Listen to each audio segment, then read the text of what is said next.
Apa manfaat salat yang bisa kita dapatkan dalam kehidupan di dunia, di alam barzah, dan nanti di akhirat saat kita dihisab oleh Allah Subhanahu wa taala. Bapak Ibu sekalian, di dalam Al-Qur'an setidaknya Allah menyampaikan langsung bahwa ada 5 hal. Sekali lagi, ada 5 hal yang akan diberikan oleh Allah pada orang yang salat. Sekali lagi, ada 5 hal yang akan diberikan oleh Allah pada orang yang salat, yang salatnya ditunaikan sesuai dengan tuntunan Al-Quran dan Sunnah, yang salatnya ditunaikan sesuai dengan ketentuan Al-Quran dan Sunnah. Yang 5 hal ini tidak akan mungkin diberikan pada orang yang tidak salat.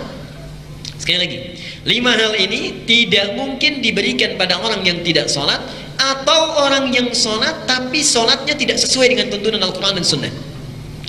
Hati-hati ya. Jadi 5 hal ini tidak akan diberikan pada orang yang tidak sholat, atau orang yang sholat tapi sholatnya tidak sesuai dengan ketentuan Al-Quran dan Sunnah. Baik. Sekarang mari kita lihat apa saja yang 5 ini. Nomor 1 kata Al-Quran, dalilnya buka surah Al-Ankabut surat 29 ayat 45. Allah berjanji dalam ayat ini, di surat ini, surah 29 Al-Ankabut ayat 45. Perhatikan janji Allah di sini. Allah berjanji siapapun yang sholat dengan benar itu akan dijadikan sebagai orang yang berkepribadian baik. Singkatnya, orang sholat pasti baik.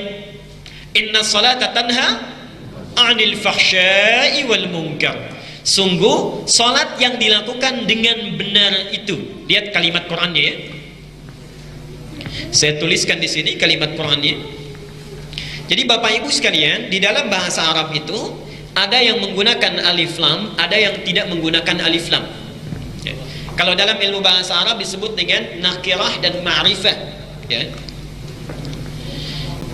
Salat gini. Oke. Ada yang pakai alif lam, as-salat. Perhatikan di sini. Kalau kalimatnya tidak menggunakan alif lam, ini disebut dalam ilmu bahasa Arab dengan kalimat nakirah. Maknanya umum, bebas, umum. Okay.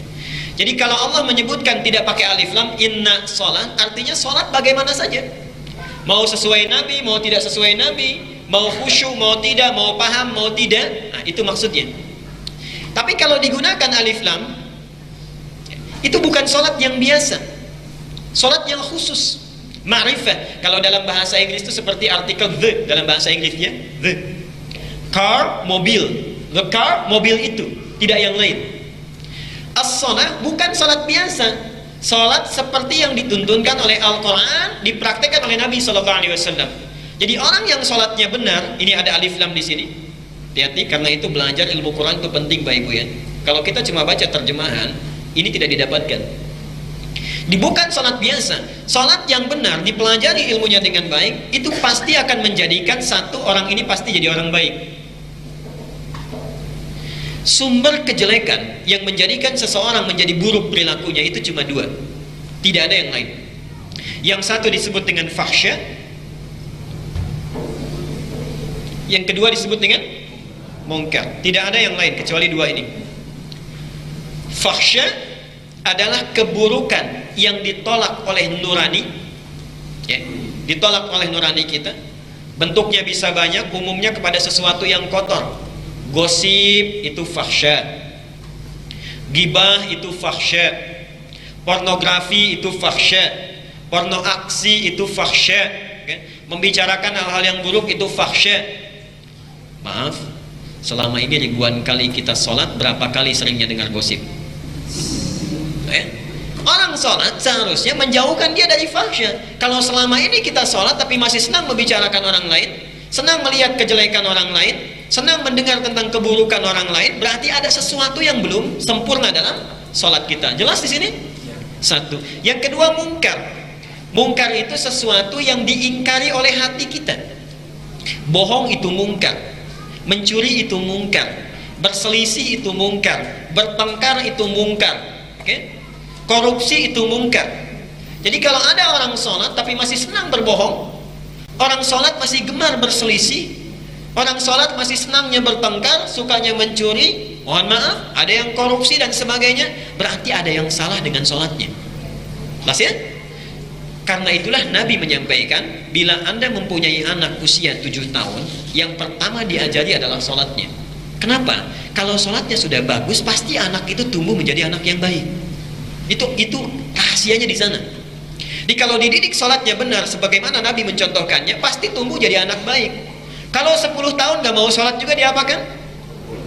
Sudah salah lagi. Dikit-dikit main pukul aja gitu ya. Subhanallah. Katanya mau ikut sunnah Nabi. Saya gak pernah tuh baca sirah Nabawi ada Nabi memukul anaknya. Baik ya, Hasan Hussein, Nabi sedang sujud, naik ke punggungnya, apa tiba-tiba berhenti dipukul dulu? Kan tidak ya, malah diteruskan kan sujudnya. Ayo lihat ke sini ya. Di persoalan kita ini banyak istilah yang sampai ke Indonesia tiba-tiba jadi berubah. Daraba itu punya 2 arti. Asal kata daraba itu bukan memukul. Daraba itu artinya membuat contoh yang menjadikan kita paham. Membuat contoh yang menjadikan kita paham. Okay. Al-Baqarah ayat 26. Ayo, yang bisa acungkan tangan. Kalau nggak bisa nunduk aja. Tadi sudah sampai 64. Innallaha la yastahyi ay yadriba mathalan ma ba'udatan fama fawqaha daraba yadrib. Allah tidak pernah malu untuk membuat perumpamaan yang menjadikan kita paham, mengerti, memberikan contoh yang membuat kita mengerti, walaupun itu harus ditunjukkan dengan nyamuk. Jadi doroba itu tidak harus memukul, asalnya memberikan pengertian contoh sehingga kita bisa paham. Jelas ya? Baik. Nah, dalam hadis itu disebutkan, bila anak 10 tahun tidak mau sholat, berikan dia contoh pelajaran yang membuat dia mengerti. Dan memberikan pelajaran tidak harus memukul. Tidak harus memukul. Kurangi uang jajannya, simpan makanan kesukaannya, di training di kamar mandi 5 menit, bisa. Tidak harus dengan memukul, sehingga dia mengerti kenapa saya tidak boleh menunaikan sholat tidak sesuai dengan contoh atau meninggalkan sholat sama sekali. Jelas sampai di sini? Baik. Kalau tabiat orang Arab, memang di Arab itu sampai sekarang kebiasaannya kalau ingin memberi contoh itu ringan tangannya ringan, karena mereka hidup di medan yang berat, pindah-pindah, ada Sahara dan sebagainya. Jadi kalau anak rewel sedikit saja, tidak tanya-tanya, tak gitu ya. Baik, ikut lagi dan sebagainya. Jelas sampai sini? Baik, itu satu. Jadi poin yang terpenting, kenapa diajarkan sejak dini sholat? Karena orang sholat itu pasti jadi orang baik. Satu. Yang kedua, pindah ayatnya. Quran surat 70 ayat 19 sampai dengan 23, Al-Ma'arij. Quran surat 70 ayat 19 sampai 23. Allah menyampaikan kesan di ayat ini, orang kalau sholatnya benar, itu pasti akan terbebas dari kegelisahan hidup yang dirasakan. Bahasa anak mudanya sekarang, tidak akan galau. Oke. Jadi kalau orang sholatnya benar, pasti tenang, tidak gelisah. Tenang, sulit gelisah.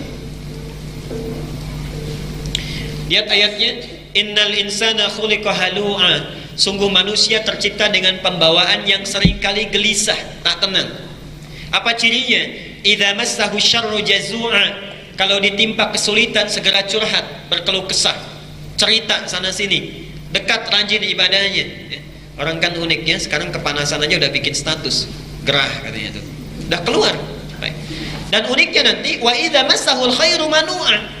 Kalau diberikan kebaikan, pelitnya. Ini sindiran dari Allah. Ada tipikal orang yang kalau sedang susah itu rajin curhatnya sama Allah. Tahajudnya naik, yang gak biasa tahajud tiba-tiba tahajud, yang gak biasa saum sunnah tiba-tiba saum sunnah, tiba-tiba tilawah Quran. Lagi sulit. Tapi kalau sudah diberikan kesulitannya, selesai dia, tinggal datang kebaikan-kebaikannya, pelit. Apa? Ditinggalkan ibadahnya. Tahajudnya sudah nggak ada lagi, baca Qurannya jarang lagi, kan? Zakat yang 10.000 zakat mal itu tertinggal selama sebulan, zakat mal 10 juta habis dalam 1 jam. Lupa. Illal musallin, kecuali orang yang sholatnya benar. Alladzina hum 'ala shalawatihim da'imun, yang konsisten dengan sholatnya. Jadi ciri orang sholat, dia sulit ataupun senang, itu hatinya itu gembira saja, nggak ada persoalan. Alhamdulillah ya Allah, Engkau berikan aku saat ini kesulitan, sehingga dengan itu saya menjadi sabar. Alhamdulillah ya Allah, Engkau uji aku dengan harta yang bertambah, sehingga dengan itu aku semakin bersyukur. Jadi keadaan dia senang atau tidak senang, hatinya tetap tenang. Nomor 3, Allah berjanji dalam Al-Quran, pada orang yang sholatnya benar ditunaikan, maka, sekali lagi ya, maka bila dia memiliki kesulitan dalam aktivitas hidupnya, ini janjinya, Allah akan membebaskan, melepaskan setiap kesulitan yang dialami. Sekali lagi, Allah akan melepaskan setiap kesulitan yang dialami, plus diberikan rizki yang melimpah tak bertepi. Ini baru gelisah, belum sulit. Nomor 3, Allah berjanji akan melepaskan setiap kesulitan yang dialami, plus diberikan rizki yang melimpah tak bertepi. Dalilnya Quran surat 65 At-Talaq, 65 At-Talaq ayatnya 2 dan 3. Tafsir di ayat ini ditafsir di Quran surah Al-Baqarah. Jadi ada 2 surah, ayatnya sama, ayat 2 dan 3. Quran surah At-Talaq 65 ayat 2 dan 3. Perhatikan kalimatnya. Wa may yattaqillaha yaj'al lahu makhraja. Siapa yang berusaha takwa kepada Allah akan dilepaskan dari segala kesulitan hidup yang dialami, diberikan jalan keluar. Wa yarzuqu min haitsu la yahtasib. Tidak cukup dengan itu saja, dia akan diberikan rezeki yang begitu melimpah tak bertepi. La yahtasib, tidak terukur. Jadi uniknya ini, kalau perlu ada lagi, kalau butuh ada lagi, kan? Subhanallah, yang enak kan begitu Pak ya, pas butuh ada. Kalau kita punya mobil, mobil ada, begitu mau dipakai bensin nggak ada, kan nggak enak, baik kan? Nah, orang ini diringankan kesulitan hidupnya, pas butuh selalu ada. Siapa dia? Tafsirnya ada di Al-Baqarah ayat 2 dan 3. Dzalikal kitabu la raiba fihi hudal lil muttaqin. Tadi kita bertanya siapa orangnya? Tadi wa may yattaqillah, dia berusaha, orangnya disebut muttaqin. Siapa orang muttaqin itu? Alladzina yu'minuna bil ghaib wa yuqimunas shalah. Yang salatnya sempurna ditunaikan. 4, kita cepat. Baik, 4. Orang yang salatnya benar, ditunaikan sesuai tuntunan Al-Quran dan Sunnah, ada janji diisyaratkan dalam Al-Quran. Nanti kita akan bahas ya. Allah berjanji dalam Al-Quran, bila dia meminta dalam salat, maka doanya akan segera terkabul. Bila dia meminta dalam salat, nanti kita akan bahas ada 4 keadaan dibolehkan kita meminta, dan hadisnya qudsi, bahkan langsung turun ayat Qurannya. Bila dia meminta dalam salat, maka akan langsung segera dikabulkan permohonannya. Dalil contohnya itu ada di Quran surat 3. Surat apa? Ali Imran, bukan Al Imran tapi Ali Imran. Quran surat 3 ayat 38 dan 39. Surat 3 ayat 38 sampai 39. Saya mau tanya sebentar. Suami istri menikah, sudah puluhan tahun belum punya keturunan. Suaminya sudah sepuh, sudah beruban, fisiknya sudah lemah. Mohon maaf, ibunya, istrinya itu sudah divonis monofos dan mandul. Saya tanya secara medis dan klinis, mungkin tidak punya keturunan? Tidak mungkin. Perhatikan apa yang dilakukan suaminya. Bangun beliau, masuk ke mihrabnya, kemudian menunaikan sholat. Saat berdirinya, belum selesai sholatnya, saat berdirinya memohon kepada Allah untuk diberikan karunia keturunan. Perhatikan kalimat Qurannya. Hunalika da'a Zakaria rabbah. Di mihrabnya Zakaria, Nabi Zakaria bermohon kepada Allah. Qala rabbi habli min ladunka dzurriyyatan thayyibah. Duhai Allah, saya sudah berikhtiar kemana-mana tidak dapat keturunan. Sekarang saya memohon darimu saja. Innaka sami'ud du'a, sungguh engkau yang mengabulkan dan mendengar setiap doa. Perhatikan bagaimana Allah menjawabnya. Itu dipanjatkan dalam sholat, padahal sebelumnya ikhtiar. Jadi lihat Maryam ada di mihrabnya, diberikan rezeki tak terbatas oleh Allah di ayat 37-nya. Zakaria meniru, membuat mihrab di rumahnya, lalu sholat. Perhatikan, saat sholatnya masih berdiri dalam sholatnya, ayat 39-nya.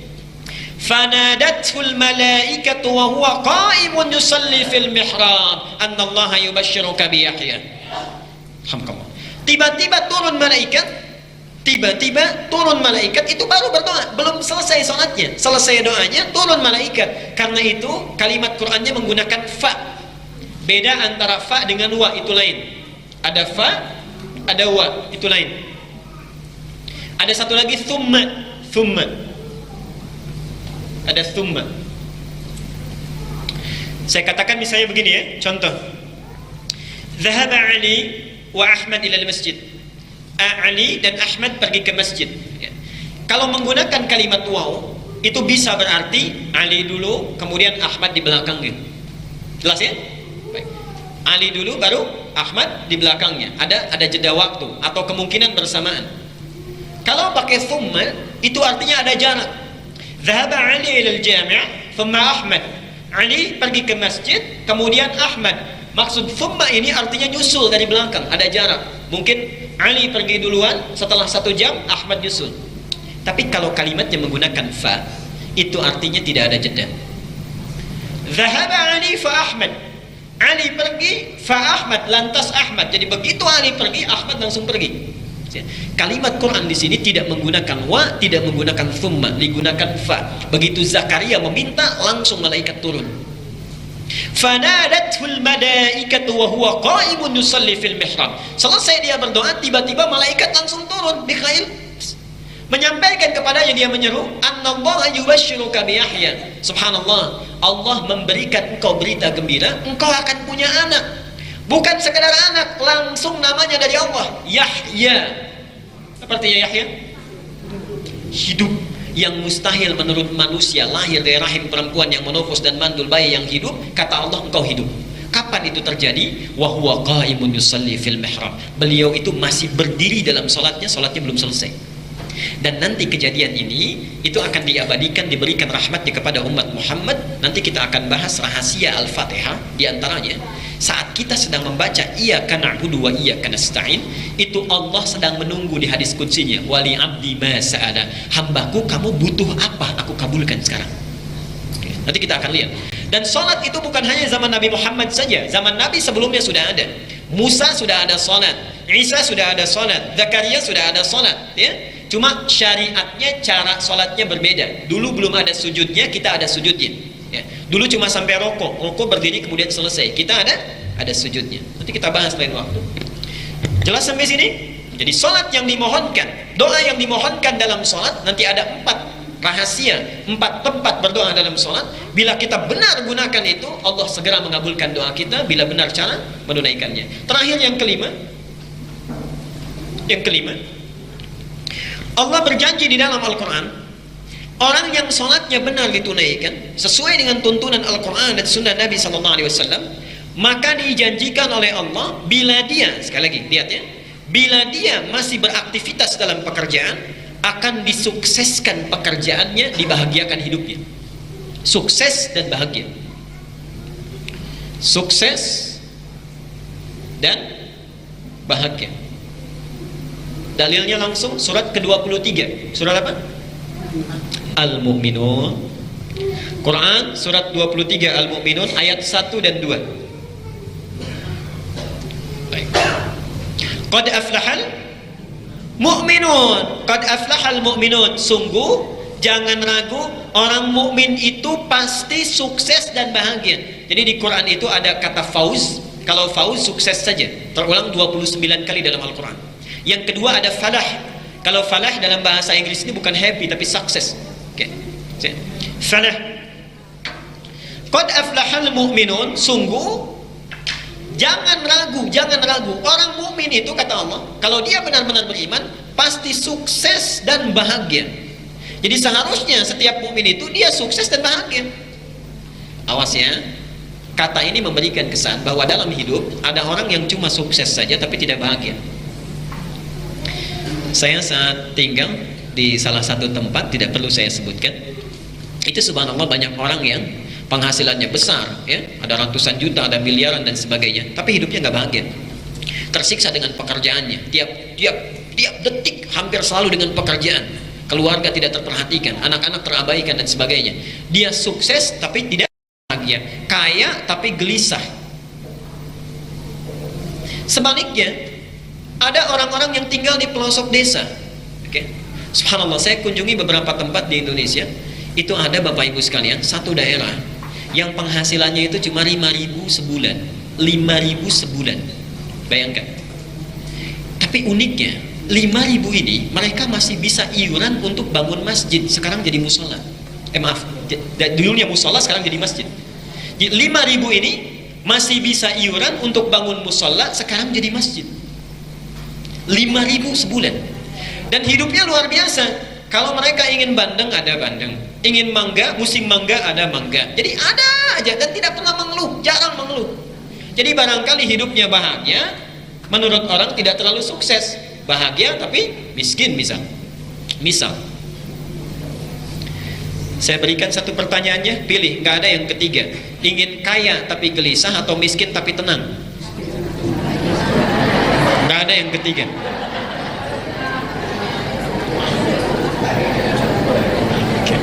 Kaya tapi gelisah atau miskin tapi tenang? Kaya tapi tenang, baik. Nggak apa-apa, memang dipaksa juga akan susah ya? Karena rumus psikologinya begitu. Di antara dua pilihan yang sulit, pilih yang ketiga. Dan Allah maha mengerti tentang tabiat makhluknya. Karena itu diturunkan satu ibadah yang bila dilakukan dengan benar, Quran mengatakan qad itu harus yakin, jangan ragu. Dia akan sukses, bahagia. Dia kaya sekaligus tenang. Apa itu? Alladzina hum fi salatihim khashi'un, ayat keduanya. Karena itu khusus untuk para ayah, perhatikan ya, satu-satunya kalimat yang dalam ibadah diulang-ulang 5 kali sehari untuk mengingatkan itu cuma sholat. Tadi apa? Qad aflahal. Lihat kalimat falah ini diperdengarkan kepada kita 5 kali dalam sehari. Dalam azan itu setelah hayya 'alas shalah apa? Okay. Hayya 'alal falah. Allah sudah mengingatkan, ayo sini sholat, kamu akan sukses dan bahagia. Tapi kadang-kadang kita nggak yakin. Coba saya tanya ya, kalau bapak misalnya sedang sibuk ini, ada proyek ditangani 5 miliar, tiba-tiba azan, diteruskan proyeknya atau sholat dulu? Atau ibu nggak usah jauh-jauh, ibu sedang ada informasi di Grand Mall diskon 95%, dipanggil sholat, diteruskan ke sana atau sholat dulu? Nggak yakin saya. Kita nggak yakin. Padahal Allah mengatakan harus yakin. Qad aflahal mu'minun, hayya 'alas shalah, hayya 'alal falah. Karena itu dinamakan dengan azan. Apa artinya azan? Tuh, sudah keliru lagi.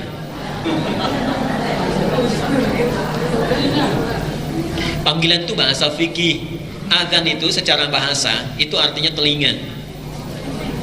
Oh. Lihat sini. Dari kata uzun asalnya, uzun itu telinga, jamaknya azan. Kenapa disebut dengan azan? Karena kalimat ini satu-satunya kalimat yang pasti didengar oleh orang yang punya telinga. Perhatikan, kalau Mesir azan, selesai azan, itu Libya azan. Libya selesai azan, Tunisia azan. Tunisia selesai azan, Aljazair azan. Maroko azan, Italia azan, Prancis azan, Spanyol azan. Ternyata lafaz azan itu 24 jam tidak pernah berhenti di muka bumi ini. 24 jam. 24 jam. Subhanallah, Bapak Ibu pernah coba googling ya. Ada seorang reporter yang menangis itu ketika melihat azan, mendengar azan. Di seluruh pelosok itu azan semuanya, tidak ada yang tidak. Jadi bahkan ada di Australia itu, di Australia pernah ada seorang masuk Islam hanya karena dengar azan subuh. Subhanallah.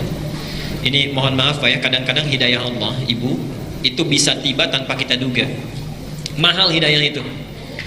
Pernah dengar kisah sebentar, ada seorang pemuda di San Francisco di Amerika. Beliau tinggal di flat dengan seorang muslim. Jadi 2 orang mahasiswa tinggal di sana, satu muslim yang satu Kristen. Yang muslim ini kebetulan sedang keluar belanja. Dia membuka channel Masjidil Haram di Mekkah. Biasanya channel pertama itu kan di sana ya, sholat di Mekkah itu. Saat ditinggal, yang non muslim ini duduk di depan TV-nya, dia lihat. Saat duduk itulah dia kembali si orang Islam tadi. Lalu Islam bertanya, sederhana saja. Kata beliau, menurut kamu ada berapa orang yang ada di situ di Masjidil Haram saat itu? Kata anak muda yang non muslim ini, dia katakan, ini kurang lebih 500.000 lah. Apa jawabnya? Tidak. Kapasitasnya mampu menampung 3,5 juta orang. 3,5 juta orang. Lalu disampaikan pertanyaan kedua, perhatikan ya kalimatnya. Menurut kamu, berapa lama yang dibutuhkan untuk mengatur 3,5 juta orang supaya mereka bisa rapih dalam saat yang bersamaan? Perhatikan apa jawabnya. Kata orang ini, saya kira butuh beberapa hari. Saya kira butuh beberapa hari. Lihat kalimat si anak muda ini. Saya akan tunjukkan padamu, kurang dari 1 menit 3,5 juta orang semuanya akan rapi. Kurang dari 1 menit.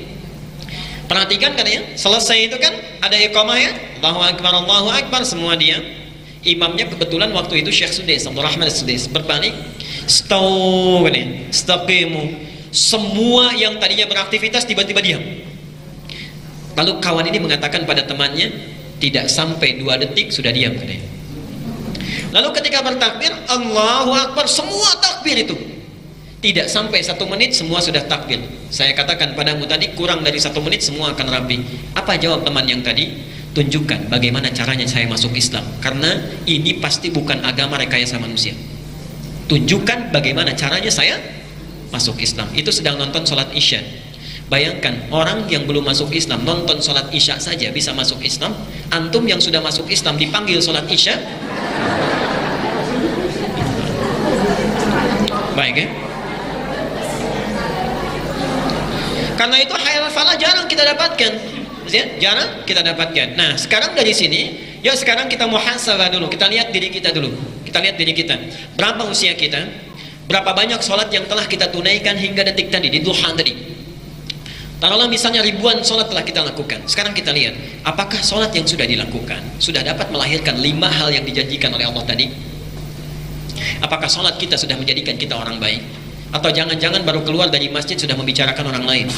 Minimal keluar dari sini ustadznya yang dibicarakan, kan? Baik. Yang kedua, apakah sholat kita sudah menjadikan kehidupan kita lebih tenang? Atau jangan-jangan sholat tapi gelisah?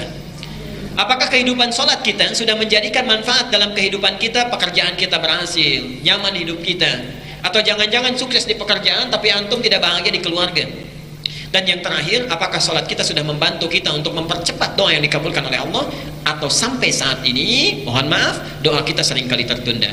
Kalau ada di antara kita sholat belum mendapatkan 5 hal ini yang disebut oleh Quran minimal, atau bahkan sholat sudah ribuan kali tapi 1 pun belum didapatkan, berarti ada yang keliru dan belum sempurna dalam penunaian sholat kita selama ini.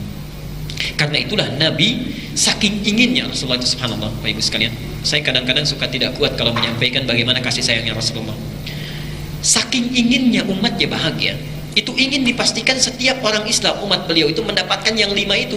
Karena itu beliau tegas mengatakan, sallu kama ra'aitumuni usolli. Ini rahasianya. Nabi mengatakan, sholatlah kalian persis seperti melihat aku sholat, jangan beda. Maksudnya apa? Bukan ingin membebani kita secara fikih, bukan. Tapi Nabi ingin memastikan setiap umat Islam harus mendapatkan yang 5 ini. Nabi ingin umatnya bahagia, Nabi ingin umatnya jadi orang baik. Tidak masuk akal ada orang paling jahat, paling sulit diatur, paling banyak melakukan tindakan kriminal di satu daerah, setelah turun perintah sholat jadi orang paling baik di dunia. Jadi orang paling baik di dunia, yang bahkan diabadikan oleh Quran, hampir tidak ada lagi generasi seperti mereka. Allah. Saya mohon maaf ya, kalau kita tidak bisa menyamai sedikit seujung kukunya saja, maka jangan pernah kita mau mencelanya. Kalau tidak bisa menyamai seujung kukunya saja, maka jangan terbersit untuk mencelanya. Subhanallah. Bapak Ibu sekalian, sahabat itu diantara kemuliaannya, tidak ada rasa pelit, tidak ada iri dengki, tidak ada iri hati. Kalau misalnya kita lewat sekarang, saya lewat Bapak misalnya Pak, kemudian saya lihat Bapak pakai baju bagus, subhanallah, thawbuka jamil, ma'ajabat thawb, bagus sekali baju kamu, itu langsung dilepas dikasihkan. Langsung dilepas dikasihkan. Karena mereka tahu tidak mungkin dicapai puncak kebaikan sebelum menginfakkan apa yang paling disukai. Ali Imran 92, lan tanalul birra hatta tunfiqu mimma tuhibbun. Tidak mungkin mendapatkan albir. Albirun itu sifat-sifat puncak yang baik, albir. Sifat-sifat yang baik.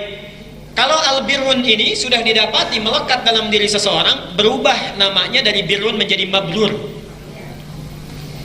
Dari sini ada istilah haji. Jadi haji mabrur itu adalah haji yang setelah dilakukan melahirkan kebaikan-kebaikan yang sebelumnya tidak didapati. Nah, ada cara di Quran, perhatikan caranya. Saya tawarkan, ada cara di Quran, perhatikan ya. Coba kalau saya berikan 2 tawaran. 1, Bapak Ibu haji tapi belum tentu mabrur. Atau pilih yang kedua, tidak haji, insya Allah sudah pasti mabrur. Pilih 1 atau 2, nggak ada yang ketiga kalau ini serius. Haji belum tentu mabrur, tidak haji pasti mabrur. Pilih yang mana? Kedua ya. Baik, awas yang paling kencang saya tes nanti nih. Lan tanalul birra Tidak mungkin kita mendapatkan birrun ini kalau sudah dapat namanya mabrur. Hatta tunfiqu mimma tuhibbun, sampai bisa menginfakkan apa yang paling dicintai. Tadi saya contohkan untuk mendapatkan birrun ini menjadi mabrur, sahabat itu diantara kemuliaannya dipuji dia berikan. Tadi yang paling kencang nanti saya tes keluar, Pak bagus sekali mobilnya tuh. Mau nggak diinfakkan kali ya? Oke. Hari Sabtu kemarin ada yang pegang handphone, dimajukan untuk merekam. Siap, siap. Ketika saya tawarkan, siap diinfakkan. Punya kantor Ustaz. Baik. Baik Bapak Ibu sekalian. Nah sekarang persoalannya, kita masuk lagi ke materi kita. Kalau kita tidak mendapati satu di antara 5 ini, apa penyebabnya? Apa penyebabnya? Kita lihat di Quran ya. Karena kajian kita insya Allah Quran Sunnah tidak keluar dari yang ini. Kata Al-Quran, penyebab orang tidak mendapatkan yang 5 ini, atau satu di antara 5, itu penyebabnya hanya 2. Penyebabnya hanya 2. Satu, kebanyakan orang sholat tidak khusyuk dalam sholatnya. Satu, tidak khusyuk dalam sholatnya. Dalilnya ada di Quran surah Al-Baqarah ayat 45 dan 46. Catat dulu saja, kita terangkan. Dan yang kedua, ini mohon kita evaluasi ya dan introspeksi diri sekaligus. Kebanyakan orang sholat tidak paham, tidak mengerti apa yang dilakukan dan dibaca dalam sholatnya. Kebanyakan orang sholat tidak paham, tidak mengerti apa yang dibaca dan dilakukan dalam sholatnya. Tanyakan pada diri kita selama ini, apakah paham dengan bacaan rokok kita, mengerti dengan bacaan sujud kita, paham dengan takbir kita dan sebagainya. Tidak paham dan mengerti bacaan dan gerakan salat. Dalilnya sama Quran yang seperti sebelumnya, Surat 29 Al-Ankabut ayatnya sama persis 45. Quran surat 29 ayat 45. Kecelakaan kita kadang hafal tengah-tengah ayatnya tapi awalnya tidak dihafalkan. Potongannya lancar tapi sebagiannya tidak dihafalkan sehingga penafsirannya dikeliru.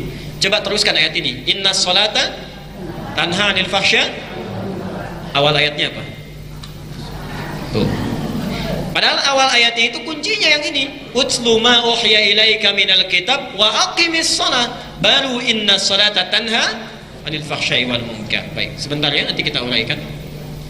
Bila kita tidak mendapatkan 5 yang dijanjikan tadi, kata Al-Quran persoalannya 2. Satu, tidak khusyuk dalam sholatnya. Yang kedua adalah tidak paham, tidak mengerti dengan bacaan dan gerakan yang dilakukan dalam sholat.